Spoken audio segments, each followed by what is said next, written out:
Welcome to Cosmic Comics. Today I'm going to be taking a look at the second time Earth is put up for ante in the Grandmaster's games. But first let's take a look at what we know about his competitor across the board, the Prime Mover. The Prime Mover's first appearance was in Strange Tales Volume 1, Issue 167, from April of 1968. We're given a strange tale indeed, involving director Nick Fury of S.H.I.E.L.D., who is in the process of facing off against Yellowclaw. The story quickly becomes a game of one-upsmanship as Nick Fury reacts to a constant flurry of changes in his environment. As soon as he puts out one fire, another flares up to replace it. This culminates with Nick Fury attempting to pull off the Yellowclaw's armor and discovers he's killed an android version of the Yellowclaw instead. The two-page spread that follows shows that the Prime Mover and Doom were playing a game together that resembles a futuristic version of HeroClix.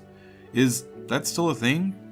At any rate, Doom has constructed Doombots to play the parts of the villains, but the Prime Mover is somehow actually playing with Nick Fury. The Prime Mover wins this round of the game. Doom comes across as a poor loser and calls an end to the gaming sessions, he says, because he grows weary of trivial diversions. But we all know that it's because he lost. For a moment, Doom might even be scared that the machine outplayed him. And that's it. That's all we get for a first appearance. The next time the Prime Mover shows up, he's in attendance right beside the Game Master. But I'm getting ahead of myself now. The beginning of Defenders Giant Size Volume 1, Issue 3 from 1974 begins with a promised encounter, Nighthawk and Daredevil squaring off for a rematch. Last time they met up, Nighthawk was a villain who escaped Daredevil's pursuit by diving in front of an oncoming subway train. This time, Daredevil's excellent hearing allows him to get the drop on Nighthawk, who in turn insists that he wasn't even going to attack. All the same, while he's got Daredevil hanging by the end of his billy club, Nighthawk does have something that needs to be discussed with Daredevil, and he forces Daredevil to listen by flying higher into the air. Nighthawk makes it clear that he needs Daredevil's help to save the Earth, and he then explains that he's with the good guys now, an official, if somewhat secretive, not a team, superhero team. Daredevil relents and agrees to help Nighthawk to save the Earth. After agreeing, both heroes vanish and reappear on a board game before the Prime Mover and Grandmaster. Interestingly, the game board appears to be the same one as the one used by the Prime Mover when he played against Doom. This is probably because, as we'll learn later on, or right now, whatever, the Prime Mover was given his choice in what game to play. The heroes playing for the Grandmaster this time around are the Hulk, Submariner, Doctor Strange, Valkyrie, and the already introduced Nighthawk and Daredevil. Interestingly, after the Grandmaster received his challenge from the Prime Mover, he initially sought to use Squadron Supreme for his chess pieces once more, but he found only Nighthawk. The Game Master then probed Nighthawk's mind, where he learned about the Defenders.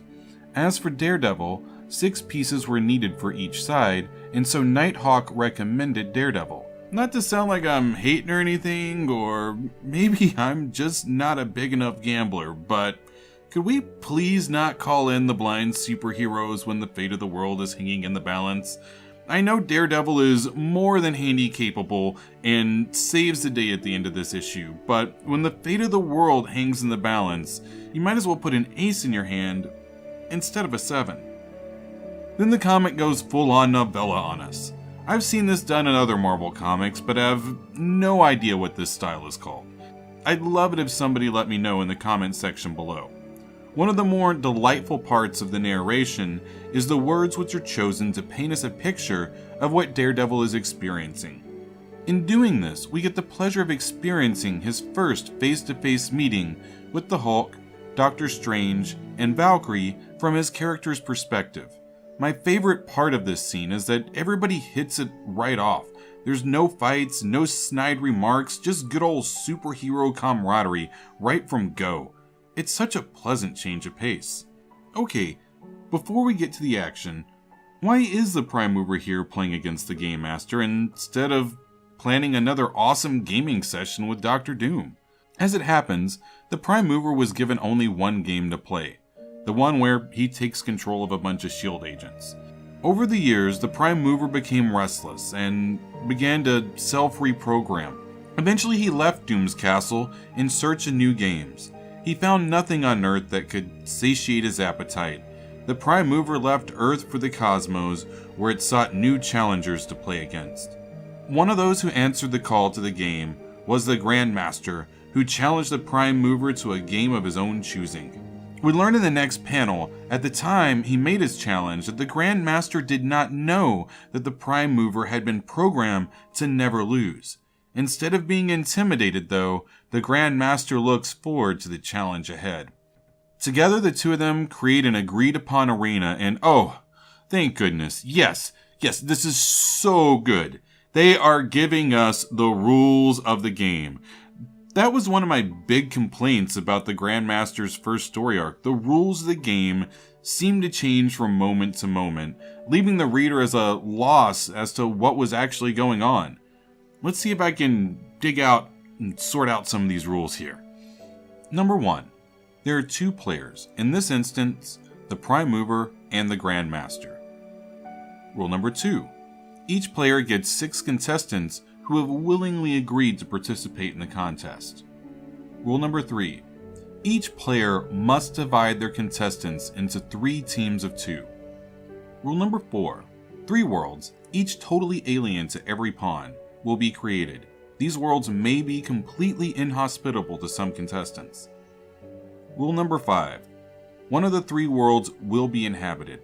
If you land on the inhabited planet, feel free to use any of the natives' own devices as a weapon, but you may not request aid from the natives themselves. Rule number 6.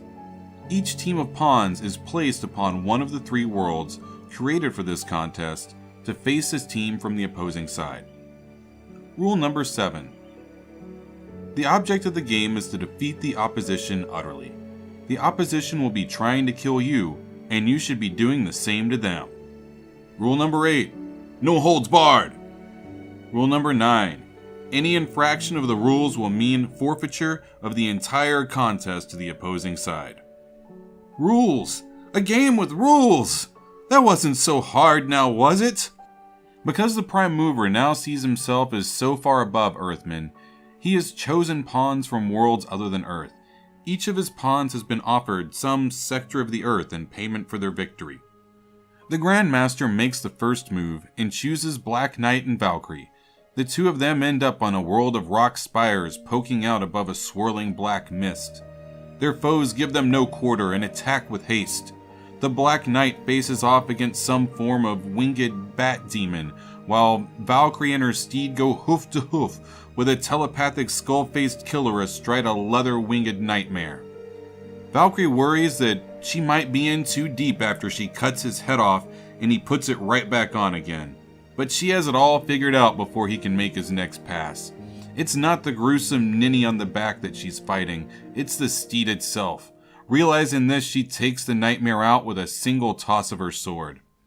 The Black Knight and the Bat Demon rise from the inky blackness. The Black Knight's opponent had some way of seeing down there and is consistently screeching. Putting 2 and 2 together, the Black Knight surmises that he's using the sound as sonar. Quickly cashing in on this opportunity, the Black Knight has the demon chase him through a small arch. The hole isn't large enough for the Black Demon's wings, leading to broken wings and a much shorter flight path. The Black Knight and Valkyrie win the first battle in favor of a free Earth. The next biosphere is a tough sell for Namor and Daredevil. They've appeared in a hot, rocky, convulsing planet. Namor will quickly be drained of his strength due to the heat and no water, while Daredevil struggles to get his bearings among the constant noise and movement.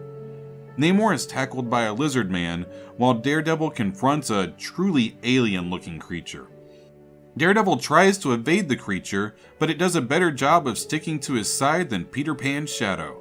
The creature puts forth tentacles to enmesh our red hero, and proceeds to roast him alive over an explosive crater. Namor throws a hissy fit over Daredevil's death, and makes threats he can't back up. After telling Man-Lizard he's gonna die by his hand, Namor gets one punch in before being tossed across the desert. Man-Lizard then walks up and uses his tail to turn Namor's flesh and bones into literal pulp. Round 2 brutally goes to the Prime Mover.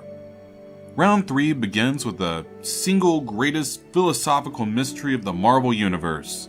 There is a theory that the Earth was created in 1934 by a cosmic entity known only as Fred. That all evidences of a past beyond that year are Fred's fabrications. I have no idea what Fred has to do with any of this, but it makes for fun filler. I'd love it if Marvel did a full series on Fred showing back up to check in on his creation. After the Fred interlude, it's time for the final showdown. Doctor Strange and the Hulk have arrived on the one inhabited world. Small, green, Groot the Manslayer takes on the Hulk and holds his own against our earthly beast. Doctor Strange is forced to take on a man/machine/cyborg whose machine responds to Doctor Strange's magic as fast as he can fling it. To overcome his foe, Doctor Strange goes old school, and I can't think of anything more old school than a quick punch to the face. As Doctor Strange looks around for Hulk, Hulk reaches out a big green hand from the rubble, and a quick flick disposes of Groot and breaks his antenna, taking him out of the fight.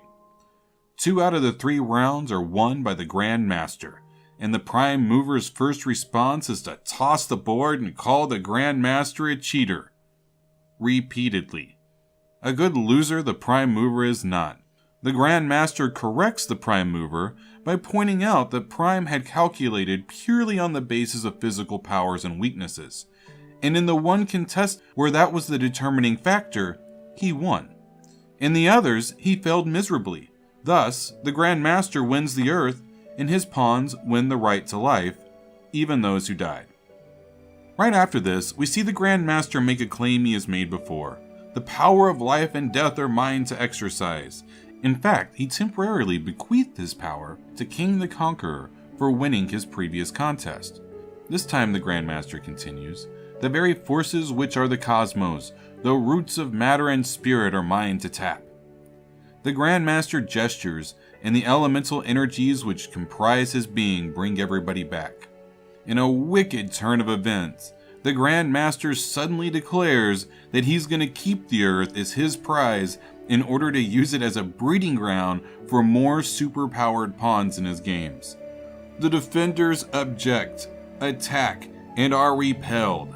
The Game Master asks why Daredevil was the only one who did not attack. He responds that he knew there was no hope. The Game Master thinks it's because Daredevil knows he's lost, but actually it's because Daredevil wanted to make one last wager with the Game Master. Daredevil is hoping that his general addiction to gambling and/or games will play to his advantage. Double or nothing. If the Grandmaster wins, he gets to keep both the Earth and the Moon. Both parties agree to this contest. Daredevil puts the fate of the Earth on the flip of a coin. The Grandmaster comments that he prefers games of strategy to those of chance, but is intrigued by the simplicity of the game. The Grandmaster calls tails in the air, and the coin lands on heads. Afterwards, the Grandmaster gives up the Earth and returns everybody to New York City. As Daredevil leaves, we learn that his touch is so sensitive that he knew how to toss the coin and make it come up heads, but because he doesn't want anybody to know about his blindness, he keeps the secret of how he saved the world to himself, for now. And that's why you never gamble with the devil. Thanks for watching. Feel free to hit any of the buttons below.